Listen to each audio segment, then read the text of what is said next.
Nós começamos uma série que nós estamos chamando de Fundamentos, para nós entendermos aquilo que de fato é nossa visão e missão, e como isso ao longo do tempo, às vezes nós nos confundimos, ou cada um pensa coisas muito importantes, mas isso nunca fica claro para nós. Mas o que nós começamos falando e refletindo e pensando é que a missão da igreja, ela não é algo que simplesmente nós inventamos. A visão da igreja não é algo que simplesmente nós fazemos um exercício e daí nós descobrimos qual é a nossa missão e visão.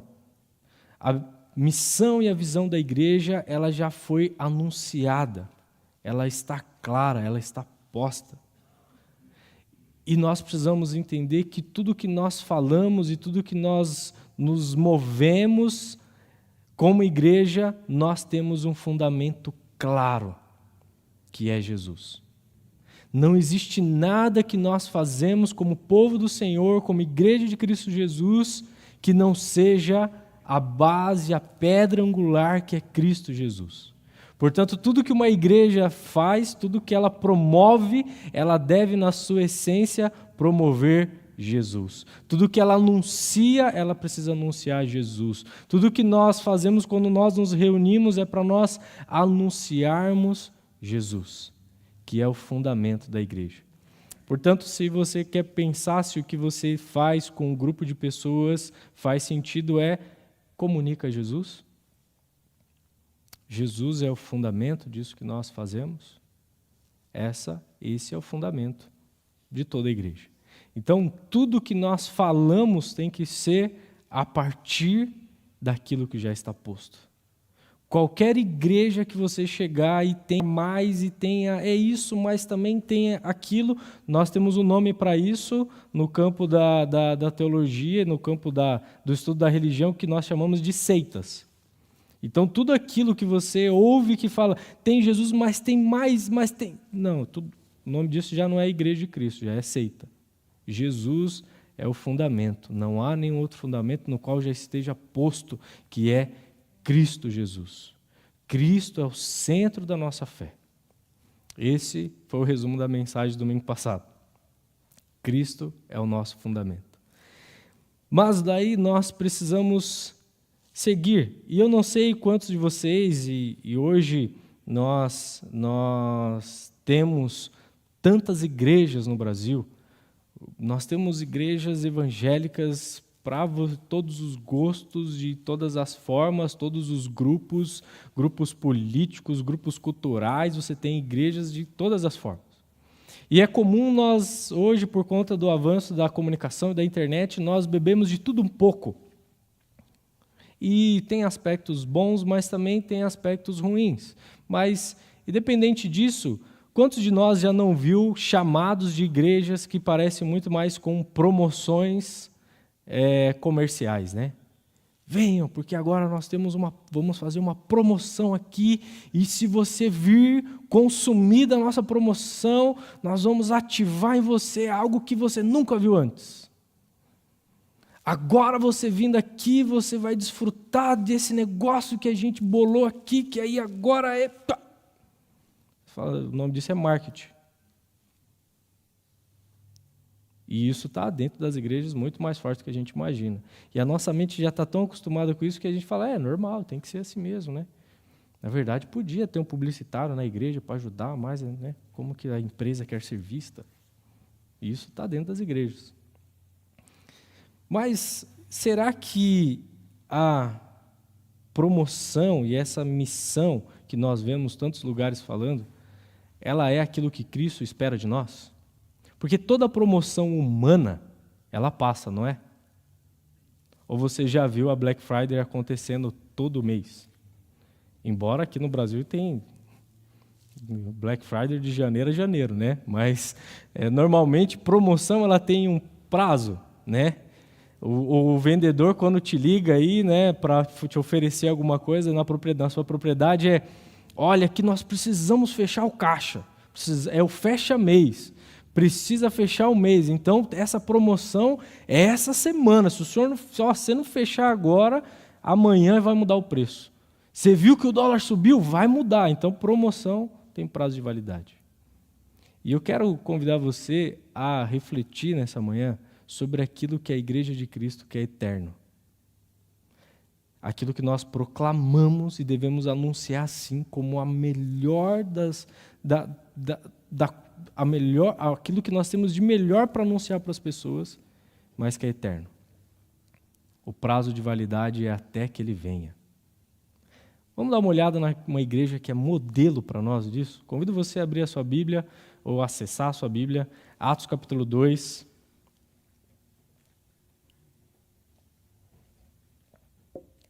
Atos capítulo 2, nós temos aqui a igreja primitiva que alguns gostam de chamar que é a igreja modelo. Né? É a igreja que nós precisamos olhar e todos nós precisamos aprender com essa igreja. Né? Atos capítulo 2 é a vinda do Espírito Santo. Né? Nós já lembramos desse acontecimento, quando alguém fala para você,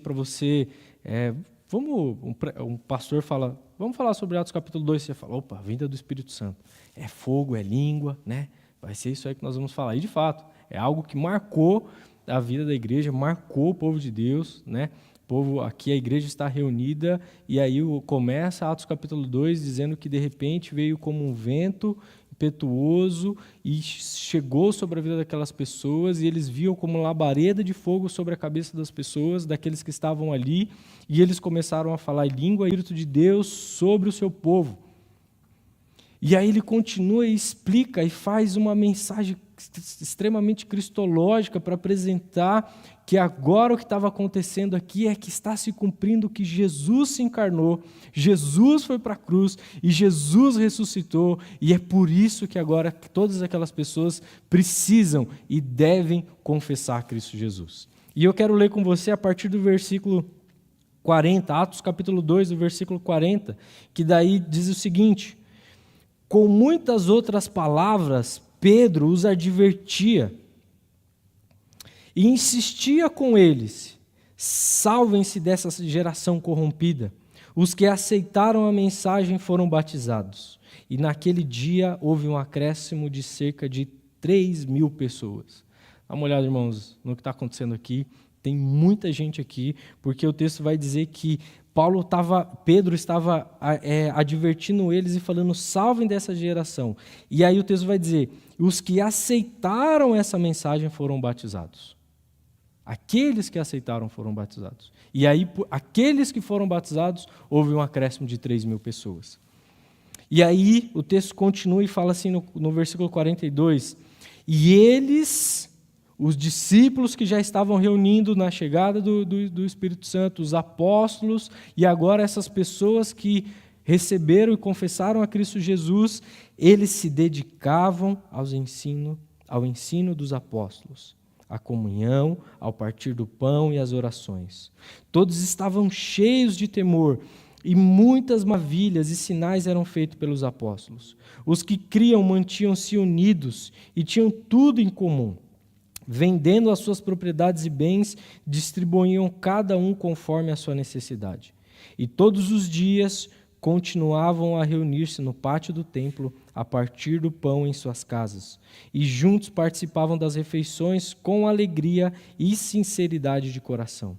Louvando a Deus e tendo a simpatia de todo o povo, o Senhor lhes acrescentava diariamente os que iam sendo salvos. Olha que maravilha isso que está aqui. Por isso que nós chamamos de a igreja modelo. Mas eu quero que você dê uma olhada comigo no versículo 42 e que você lembre desse contexto que eu acabei de te falar, daquilo que está acontecendo aqui, a vinda do Espírito Santo, sinais e maravilhas, pessoas estão confessando na Cristo Jesus, mas aqui a primeira característica que Lucas retrata de sinal claro de uma igreja que estava vivendo algo extraordinário em Cristo Jesus eles se dedicavam aos ensinos dos apóstolos. Não sou eu que estou falando, o texto está dizendo, você pode ler. Ele começa dizendo, veio o Espírito Santo, a pregação de Pedro, as pessoas confessam a Jesus, 3.000 pessoas é acrescentada, e aí agora que ele vai dizer sobre o que estava acontecendo com ele, o que eles estavam buscando com as suas vidas. A primeira característica que Lucas mostra é que eles estavam se dedicando ao ensino dos apóstolos. Percebe que tem algo extraordinário acontecendo. Visualmente incrível. Pessoas estão falando línguas diferentes, pessoas vendo como fogo. Mas a primeira característica que Lucas retrata de mostrar que essas pessoas encontraram com Jesus, o fruto que isso gerou na vida delas eles se dedicavam ao ensino. E esse ensino dos apóstolos não é o ensino hoje dos apóstolos que nós temos aqui no nosso período. O que a Bíblia está dizendo aqui de ensino dos apóstolos eram daqueles 11, que Judas já havia falecido, aqueles 11 que estiveram 3 anos com Jesus, aprendendo de Jesus, vendo quem Jesus era, entendendo quem Jesus era, o que Jesus veio fazer, os milagres que ele realizou, o que ele representava para toda a criação, para todo o povo, para todos os discípulos. E é isso que os discípulos agora estão ensinando, é isso que os apóstolos estão passando. E o que aquelas pessoas estão querendo nós queremos ouvir mais desse Jesus. O sermão no início da igreja eram sermões longos, porque eles precisavam dar o que nós chamamos na teologia de uma cristologia para a igreja. Os apóstolos precisavam explicar, esse Jesus de Nazaré, ele veio cumprir aquilo que já se dizia no Antigo Testamento, assim, assim, assim. Ele agora veio e cumpriu com essa promessa, ele veio porque Deus já estava anunciando isso. Era ensino. Porque agora aquelas grupo de pessoas está entendendo, nossa, esse Jesus, ele é o Messias. E isso é uma marca muito clara no início da igreja. As pessoas que estão encontrando com Jesus, elas querem aprender desse Jesus. A marca muito clara dessa igreja viva é a sede por aprender de quem é Jesus. E eu quero perguntar para você, o seu paladar, você tem mais sede do quê? Porque nós gostamos de olhar para a igreja primitiva e falar, nós queremos isso e aquilo, por que a nossa igreja não tem isso? Por que sinais e maravilhas não acontecem no nosso meio? Qual é a sede de conhecer mais esse Jesus que parte da sua vida? Qual é a sede de entender a obra redentora de Cristo Jesus, que impacta a minha, a tua vida e de toda a criação? Sabe por quê, irmão? Sabe qual que é a realidade que nós temos hoje? Nós vamos ter um estudo bíblico, e isso me pesa o meu coração. Nós queremos fazer uma escola bíblica. Nós vamos ter um estudo bíblico. Aí começa com 12 pessoas. De uma igreja de 300, começa com 12. E no final está lá 4 pessoas. E aí, algumas das vezes essas 4 precisam faltar. Fica 2, 3. Aí o pastor ou aquele que se dedicou, parou 20, 30 horas para ensinar sobre esse Jesus, sobre a palavra de Deus. 3, 4 pessoas. Aí vem alguém e fala, viu, nós queremos nos reunir, talvez em grupos menores, para nós nos dedicarmos ao ensino da palavra de Deus. Aí sabe o que é muito comum? Nós ouvirmos, irmão, se você já deu essa desculpa para mim, você não foi o único, então não estou dando direto para você. Tá? O que você acha da gente começar isso? Eu tenho agenda cheia, pastor. Até entendo você que trabalha na igreja assim, você não tem nada para fazer, indiretamente falando, mas eu sou muito compromissado. Se eu te mostrar minha agenda, tem isso, aí tem o compromisso da mulher, tem que atender a mulher, ou a mulher fala, tem o compromisso do meu marido, tem que atender o marido, tem as crianças, tem isso, tem aquilo, tem, e todo mundo tem. Não dá. Quem sabe depois, uma outra hora. Eu estou indo no domingo já. Faz uns 2 meses que eu não vou no culto, mas domingo que vem eu vou. Mas isso não dá. Qual é a sede de Cristo Jesus que nós temos? Porque o modelo essencial e a primeira característica que Lucas retrata dessa igreja, modelo para nós, é a sede de aprender de Jesus. E sabe o que mais nos assusta quando nós conversamos? É que quanto mais, às vezes, membros que nós conhecemos que têm PhD em membresia da igreja, aí você faz perguntas básicas sobre quem é Jesus, o que Jesus veio fazer, como Jesus perdoa os pecados, qual é a base da fé cristã, o que você deve se preocupar. As pessoas não sabem. Não sabem. A ponto de, às vezes, nós ouvir pessoas antigas na igreja. Não, mas assim, nós e a igreja católica é a mesma coisa. Todo mundo tem Jesus. Eu não estou criticando a igreja católica, irmãos, né? Entenda o que eu estou dizendo. É entender sobre como nós compreendemos a Jesus, o que a Escritura diz para nós. E a gente está pensando que tudo isso é normal, porque a gente tem um jeito de viver e isso é o mais importante. Mas não é essa marca que mostra de um povo que quer buscar Jesus de todo o coração. E a segunda marca que eu quero ressaltar, dá uma olhada no texto, no versículo 42, é que eles se dedicavam ao ensino dos apóstolos, eles se dedicavam à comunhão, à koinonia.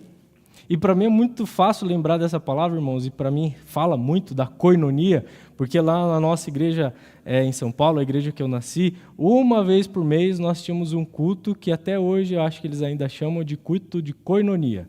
Aí era o culto que cada um trazia um prato, chegava mais cedo, aí a mensagem era mais curta, né?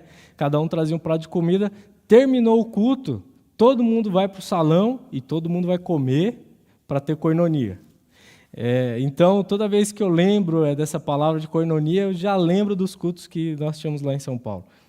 Mas a koinonia, ou a ideia da assembleia, das pessoas que se reúnem com um propósito, é uma marca clara na igreja. E foi uma marca clara nessa igreja, na igreja primitiva, na igreja modelo para nós. Eles tinham comunhão, eles estavam juntos, eles gostavam de estar juntos. Mas percebe que esse caminho, ele ensina para nós que você só vai querer estar junto com pessoas que têm comunhão com você, das pessoas que partilham das mesmas coisas que você. Não é? Ou se você torce para o Palmeiras, você vai se encontrar com a torcida do Corinthians para falar sobre futebol. Não vai. E aí isso acontece também. Porque aí alguém fala assim, nós vamos nos reunir. Vem lá na minha casa. O que nós vamos fazer? Nós vamos estudar a palavra de Deus. Não sei se isso é meu interesse. Não vou lá ter comunhão. Porque chegar lá, o ponto principal é Bíblia. O ponto principal é por que você ora, como você cuida da sua família, como é que está a sua vida com Deus. Você percebeu se você está dando um bom testemunho para as pessoas ou não? Esse é o ponto. Se isso não está no seu coração, dificilmente você vai querer ter comunhão com esse grupo de pessoas. Aí você não vai querer ter comunhão com esse grupo de pessoas, porque essas pessoas não têm algo em comum com você, você se afasta. E aí, o que é mais fácil você fazer? Aquele pessoal fala mal de todo mundo mesmo. Aquele pessoal lá critica todo mundo mesmo, por isso que eu não vou. Tá bom, não vá com essas pessoas, mas aonde você se encontra para falar de Jesus? Quem são as pessoas que você tem comunhão? Quem são as pessoas que você tem interesse hoje, que falar assim, se me convidar para um churrasco, eu topo? Pensa. Se são pessoas que na roda da conversa vai falar mais de Jesus ou vai falar mais sobre qualquer outro assunto que não é Jesus. Pois bem, isso mostra as pessoas que você está interessado em ter comunhão. E essa igreja era uma igreja que tinha comunhão, porque acima de tudo eles tinham algo em comum, a sede de Cristo Jesus. Por isso eles tinham comunhão. E a comunhão é uma marca da igreja, é um símbolo que das pessoas que estão sentados na mesa em volta de Cristo Jesus. Cristo é o centro e nós nos reunimos em volta dessa centralidade dele. Por isso nós queremos estar juntos, porque o que nos une é muito maior do que todos nós. E isso era uma característica que puxou todas essas pessoas a viverem em comunidade. E é por isso que a Bíblia vai dizer para nós sermos santos e que nós somos os santos, mas os santos que são separados do mundo para alcançar esse mundo perdido. E essa é a comunhão dos santos que estão separados, mas buscando levar a verdade e o evangelho para aquelas outras pessoas. Mas eu ainda quero ressaltar com você a outra marca que é muito clara, que eles tinham comunhão e o partir do pão. E aí, isso também nós somos bons de fazer, né? Comer. Quem não lembra de um momento de comunhão em volta de comida? Mas todo mundo aqui. Se bobear, você lembra agora do café da manhã, que você sentou com a família, comeu e foi bonito, aquele encontro. Algumas semanas atrás, nós estávamos de férias e nós fomos comemorar o aniversário de casamento dos meus pais. E foi muito bom, porque estavam meus pais, meus irmãos, né? Toda a família ali. E o que nós fizemos para comemorar? Nós fomos comer. E aí nós tiramos a foto lá, que estava todo mundo comendo. Então, esse momento de comunhão foi o momento de partir o pão. E quantas vezes quantos encontros de família nós não temos que tem a foto lá de todo mundo? O que tinha antes e depois daquela foto de família? Tinha comida, irmãos. E vai ter comida, né? O partir o pão. Mas aqui também tem a ideia da ceia, que eles partiam pão, lembrando em memória de Cristo Jesus. Mas o partir o pão mostra justamente essa partilhar aquilo que nós temos. Lembrar de Cristo Jesus, percebe que tudo Cristo é centro?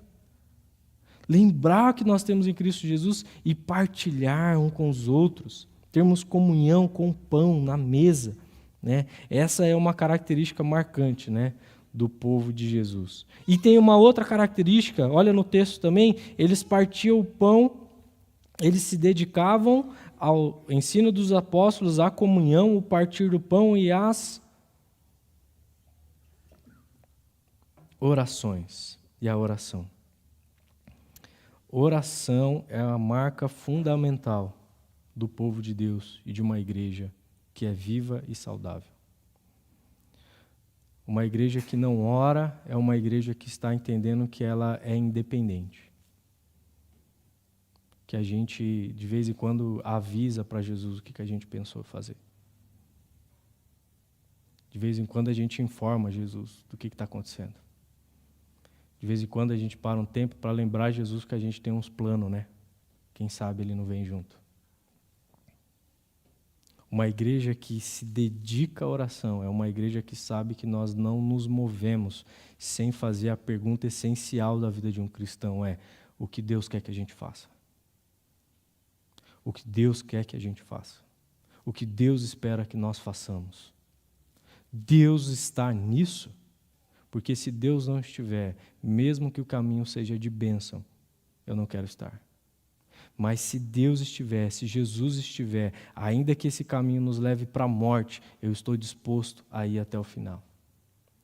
E é isso que os próprios discípulos reconhecem caminhando com Jesus. Lembra de Tomé, aquele discípulo que pede para ver, que a gente fala que foi um incrédulo? Se você olhar nas histórias dos discípulos, em algum determinado momento eles precisam voltar para outra cidade. E aí os discípulos falam assim, mas lembra que lá nós tivemos que correr? E aí Tomé vira para Jesus e fala assim, vamos nós então morrermos contigo. Você pode olhar essa afirmação como uma afronta, tipo, já que você está insistindo, então nós vamos lá morrer todo mundo junto mesmo. Mas você também pode enxergá-lo como um sinal de obediência.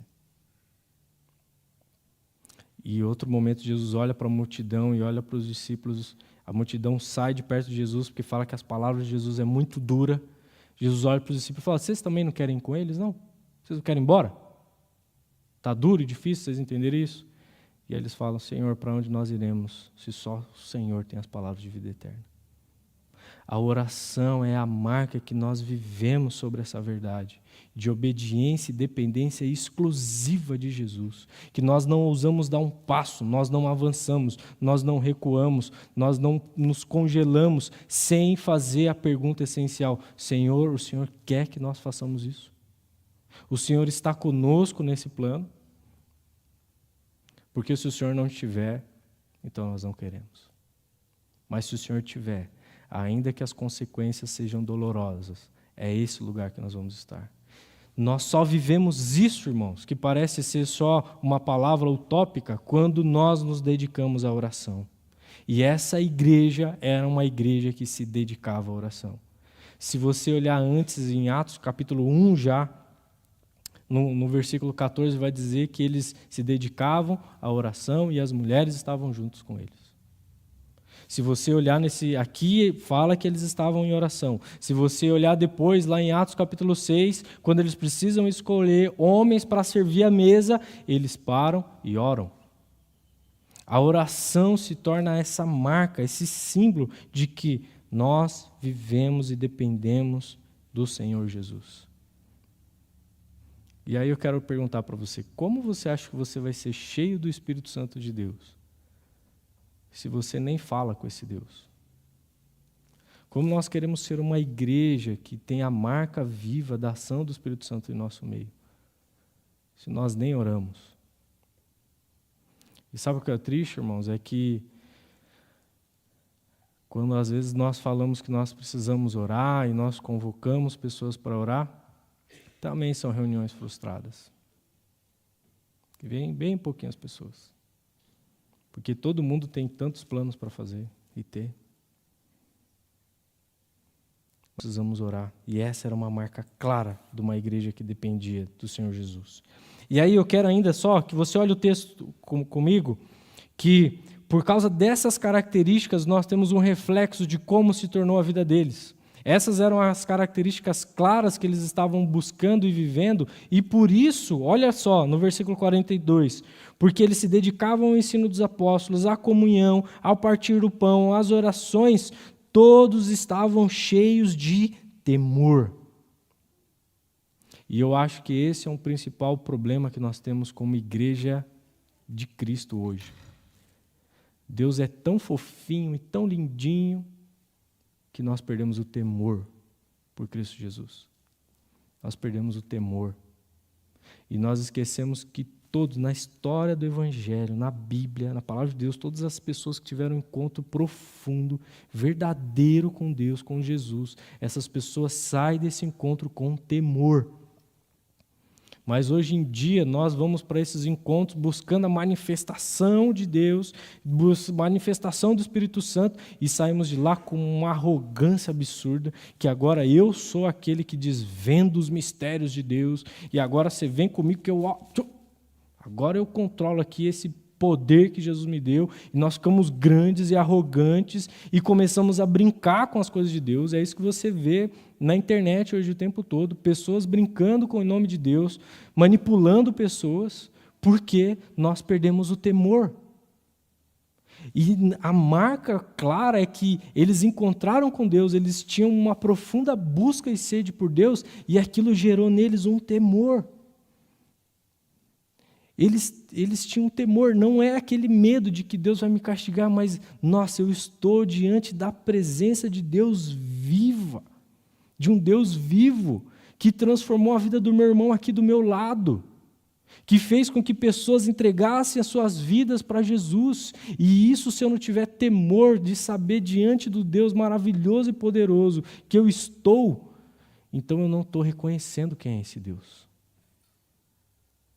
Porque é o temor que faz com que você dobre os seus joelhos no chão e fala: Senhor, que miserável homem que eu sou e que eu me tornei. Obrigado pela tua graça, obrigado porque eu não sou merecedor. E eu sei que o Senhor me acolhe, eu sei que o Senhor me ama, eu sei que a tua graça me ampara, mas é por causa de tudo isso que o meu coração se enche de temor, porque a tua bondade é imensa demais, porque tua graça é grande demais, porque o teu agir do teu Espírito Santo na vida das pessoas é maravilhosa demais para minha mente entender. E por isso o nosso coração se enche de temor. Por isso toma cuidado com pessoas muito espirituais que não são carregadas de temor. Quando você vai falar dos assuntos da fé e envolve Deus, o quanto o seu coração e a sua boca carrega temor sobre isso. Porque você acha que quando você está falando de igreja, você está falando só da igreja da torre? Você acha que quando você está falando de coisas espirituais e coisas de Deus, você está falando só do CNPJ da igreja que o seu nome está incluído? Ou você esqueceu que tudo isso é reflexo e ação do Senhor na vida das pessoas? Percebe que hoje até a nossa maldade ela está com dos dois pés no acelerador porque nós esquecemos do temor? Esquecemos que tudo que nós falamos muda e mexe com a vida de pessoas? E isso é ação do Senhor na nossa vida.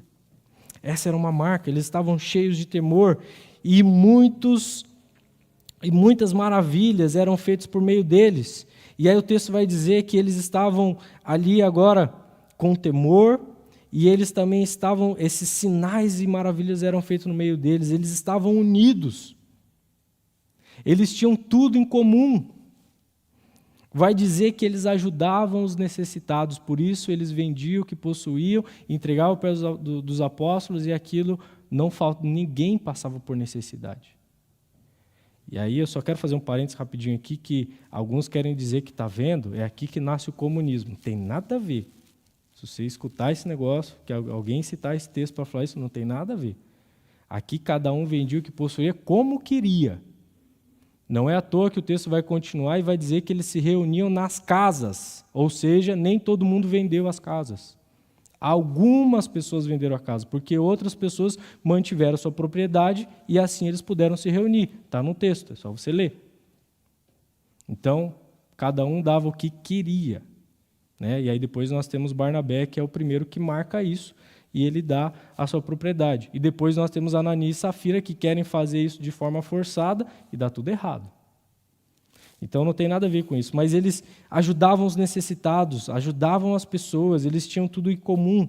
Eles se reuniam no pátio do templo, eles estavam ali juntos, eles faziam questão de ir lá, estar dedicados à oração. Se reunir do pátio do templo também tem a ver com os horários que as pessoas se reuniam no templo para orar.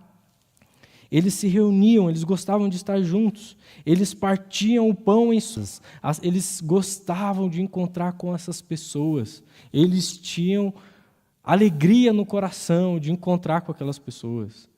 Eles encontravam no templo e se encontravam em casa. Tipo, nós vamos para o templo, e aí, o que a gente vai fazer? Vamos tomar um café, a gente vai comer um tsuíba, vamos orar, vamos lá. Mas quem? Agora é a vez na minha casa.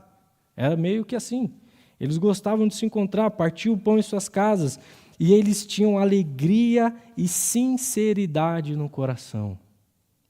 Era um povo que eles exalavam alegria. Tinha sinceridade no meio deles. Né? Eles louvavam a Deus, e por causa de tudo isso, eles tinham a simpatia de todo o povo. E diariamente ia acrescentando pessoas. O Senhor Jesus acrescentava pessoa para eles. Você pode ler isso lá no versículo 47. Por causa desses princípios claros de se dedicar ao ensino dos apóstolos, à comunhão, ao partir do pão e às orações, eles viveram tudo isso. E aí nós ficamos a pergunta, e aí? Então tá bom, pastor. Como é que a gente vai chegar lá? Como é que a gente faz isso? Como que a gente consegue estar numa igreja que tem e começa a viver essas coisas? Como que a gente vai fazer isso? Em primeiro lugar, eu quero dizer para você que nós só conseguimos viver aquilo que Deus tem para as nossas vidas quando nós amamos a Jesus e a sua causa de todo o coração. Você não vai fazer nada por Jesus se você não amar Ele de todo o coração. Você não vai fazer nada pelo Evangelho de Cristo Jesus se você não amar Ele de todo o coração.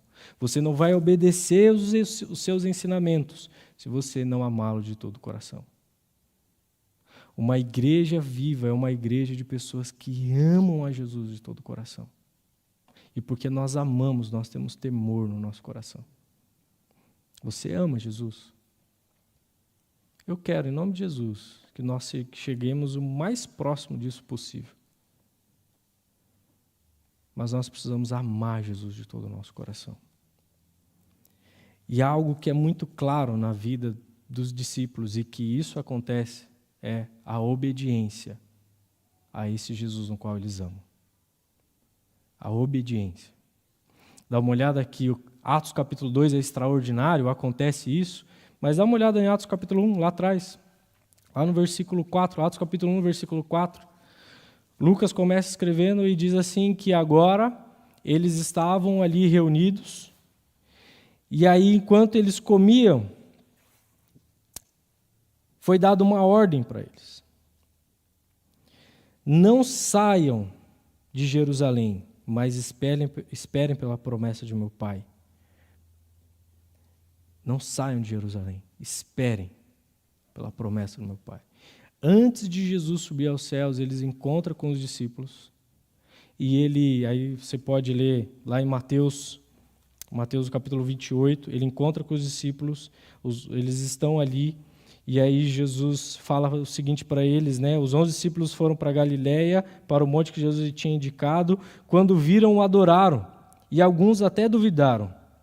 Então Jesus aproximou-se deles e disse: foi-me dado toda a autoridade nos céus e da terra. Portanto, vão e façam discípulos de todas as nações, batizando em nome do Pai, do Filho e do Espírito Santo, e ensinando a obedecer tudo o que eu lhes ordenei, e eu estarei com vocês até os fins dos tempos. Jesus, antes de subir aos céus com os discípulos, dá ordens claras para os discípulos de Cristo Jesus. Vocês precisam lembrar que toda a autoridade foi dada nos céus e na terra, e, portanto, agora vocês têm uma missão, portanto, agora vocês têm um propósito. Vocês precisam ir e fazer discípulos de todas as nações. O Espírito Santo vem para pessoas de várias nações. Não é à toa que há o questionamento: como tem pessoas de vários lugares do mundo e nós estamos ouvindo eles falarem na nossa própria língua? Ensinando a obedecer tudo o que eu lhes ordenei. O texto começa aqui em Atos que nós lemos, pois eles se dedicavam ao ensino dos apóstolos a partir do... Os discípulos estão obedecendo aquilo que Deus mandou eles fazerem. E aqui em Atos capítulo 1 a mesma coisa.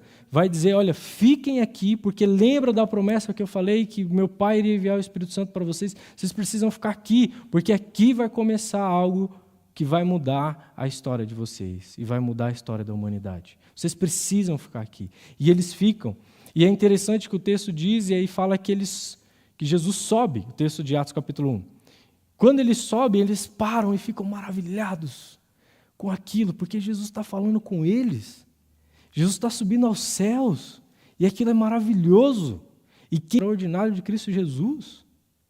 Só que aquilo acontece, e aparecem 2 anjos e fala para eles assim: o que vocês estão olhando para cima? Tipo, tá, acorda. Sabe aquele sonho gostoso, né, que está tendo? E de repente, a criança chora, o despertador toca, e aí você lembra que você tem que levantar e tem que trabalhar, tem que ir para a lida.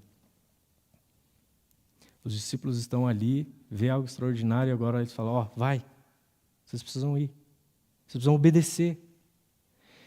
E não tem outra forma de nós entendermos que a missão clara de toda a igreja é fazer discípulos. A missão de toda a igreja é fazer discípulos. A igreja de Cristo Jesus é o ajuntamento de discípulos que fazem discípulos. Olha esses textos, é exatamente o que está acontecendo. Os discípulos de Jesus se reúnem, obedecem aquilo que Jesus manda eles fazerem, e agora uma multidão está perto deles, e eles fazem o quê? Nós vamos ensinar para eles quem é Jesus. E aí eles começam a ensinar sobre quem é Jesus, e começa a chegar mais pessoas, e aí essas pessoas têm necessidades, eles falam: tá bom, você precisa de pão? Nós vamos partir o pão. Você tem alguma necessidade financeira? Tem um irmão que tem algo a mais aqui que a gente vai compartilhar para que não te falte nada. Você precisa entender quem é Jesus? Nós vamos te ensinar. Você vai na minha casa. Nós vamos orar para que Deus fale ao seu coração. E o que está acontecendo aqui é a dinâmica de ser discípulo e fazer discípulo. Portanto, irmãos, eu quero que você lembre que não tem outros caminhos de você entender que uma igreja precisa fazer discípulos. Buscar o extraordinário de Deus, viver o extraordinário de Deus, ele é maravilhoso, mas ele tem propósito. Jesus não vem só e faz algo extraordinário que mexe comigo, com o teu coração, para a gente ficar parado e, nossa, que lindo, ai, que maravilhoso, como eu sou abençoado de Deus. Não, acorda, você é discípulo, e discípulo faz discípulo.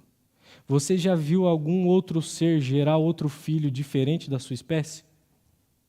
Já viu 2 passarinhos botar um ovo e de repente você vai lá e tem um filhote de cachorro? Não existe. E nós só geramos discípulos, nós só vamos gerar discípulos. Ovelha gera ovelha. Não tem outra forma. Nós queremos crescer, nós queremos avançar, nós queremos voltar a ser o que nós éramos, nós queremos tantas coisas.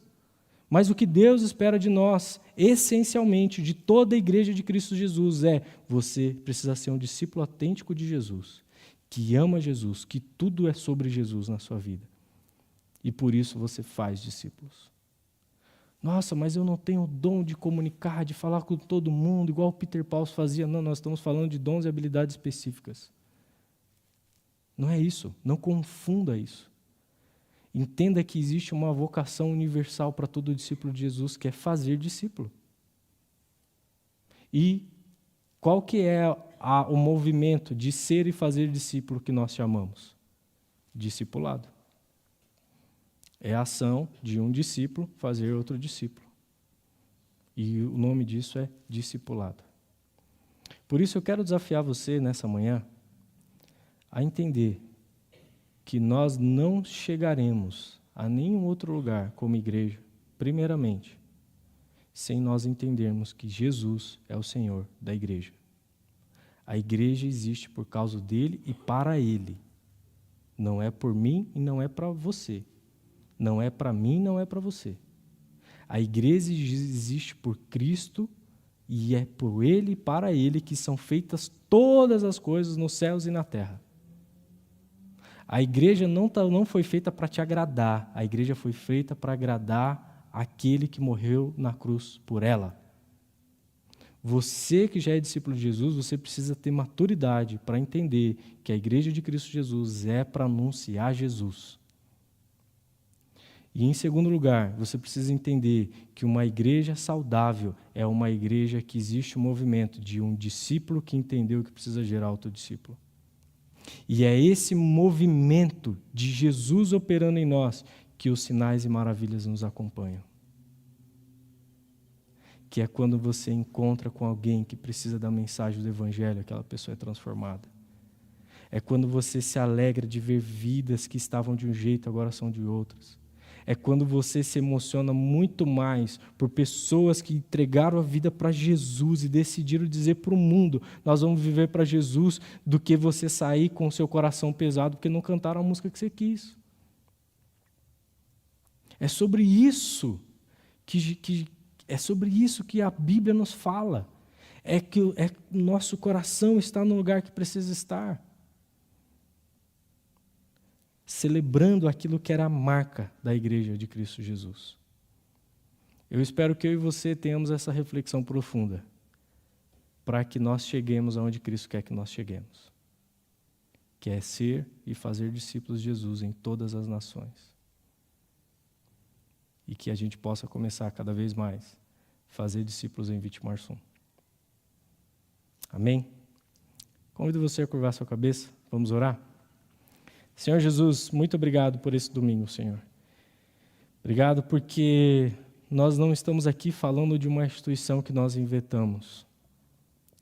Nós não estamos falando de um CNPJ que tem razões sociais, que tem estatutos, que tem visões e propósitos humanos. Nós estamos falando da igreja do Senhor. Então, Senhor Jesus, enche o nosso coração desse temor que esses discípulos tiveram. Não o medo de um pai que nos castiga a qualquer custo, mas um temor pela compreensão desse rico e maravilhoso amor. Que o nosso coração seja tomado, Senhor, por esse temor, por amor a Ti. Que as nossas inquietações sejam as Tuas inquietações. Que o nosso incômodo seja com aquilo que o Senhor se incomoda. Que aquilo que nos fere seja aquilo que fere ao Senhor. Nos ajuda, Deus, a crescermos em maturidade na Tua palavra, naquilo que o Senhor está fazendo no mundo. Porque a Tua igreja, ela avança. A igreja de Cristo Jesus, ela permanece. E nós queremos, Deus, sermos obedientes a Ti. Queremos viver esses sinais e maravilhas que nós vemos nas Tuas Escrituras, Senhor. Mas nós queremos também ser aquelas pessoas que se dedicam, que têm sede do Senhor, que busca o Senhor acima de todas as coisas.